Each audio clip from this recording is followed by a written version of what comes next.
ഇന്നലെ ചന്തയിൽ പോയി കൊഞ്ച് വാങ്ങിച്ചിട്ടുണ്ടായിരുന്നേ. അപ്പോൾ കൊഞ്ച് കിട്ടിയപ്പോഴേ ഞാൻ വിചാരിച്ചു കുഞ്ഞുങ്ങൾക്ക് ഇന്ന് സ്കൂളിൽ പോകുമ്പോൾ കൊഞ്ചും കൂടി കൊടുത്തു വിടാമെന്ന്. അപ്പോഴേ ഇന്നലെ തന്നെ അത് വെച്ച് വെക്കുകയാണെങ്കിൽ, സാധാരണ ഇവിടെ പച്ചക്കറിയാണ് കേട്ടോ വെക്കാറുള്ളത്. അതായത് കൊഞ്ചും മാങ്ങായും ഇട്ട് പച്ചക്കറി വെക്കുകയോ കൊഞ്ചും തക്കാളിയും ഇട്ട് പച്ചക്കറി വെക്കുകയാണ് ചെയ്യുന്നത് പൊന്നമ്പിളിക്കും ആദ്യക്കുട്ടനും ഇഷ്ടമുള്ളൊരു കാര്യം. എന്നാൽ ഞാൻ ഇന്നലെ ചെയ്തതെന്ന് വെച്ച് കഴിഞ്ഞാൽ കിഴങ്ങും കൊച്ചുള്ളിയും അതുപോലെ തന്നെ പടവലങ്ങയും എല്ലാം കൂടി ഇട്ട് കൊഞ്ചും കൂടിയൊക്കെ ഇട്ട് നല്ല രീതിയിലൊരു മുളക് തീയലാണ് കേട്ടോ വെച്ചത്. അപ്പം ഈ ഒരു തീയൽ കണ്ടതിന് ശേഷം പൊന്നമ്പിളി അവർ അച്ഛനെ വിളിച്ചിട്ട് പറയുന്ന കേട്ട്, അമ്മ ഇന്ന് വെച്ചതേ കൊഞ്ച് സാമ്പാറാണെന്ന്. അതോടെ പകച്ചുപോയി എൻ്റെ ബാല്യം.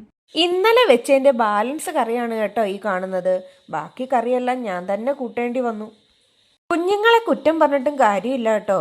എന്നും ഞാൻ പച്ചക്കറി വെച്ച് കൊടുക്കുന്നിടത്ത് ഇത് ആദ്യമായിട്ടാണ് കേട്ടോ കുഞ്ഞുങ്ങൾ ഈ ഒരു കറി കഴിക്കുന്നത്. അപ്പം അമ്മ ഉണ്ടാക്കി തന്ന ഒരു ഓർമ്മയിൽ ഞാൻ വെച്ചെന്ന് മാത്രമേ ഉള്ളൂ. അപ്പോൾ ഈ ഒരു വീഡിയോ എല്ലാവർക്കും ഇഷ്ടമായെങ്കിൽ എൻ്റെ ചാനൽ ഒന്ന് ലൈക്ക് ചെയ്യാനും സബ്സ്ക്രൈബ് ചെയ്യാനും കമൻറ്റ് ചെയ്യാനും മറക്കല്ലേ.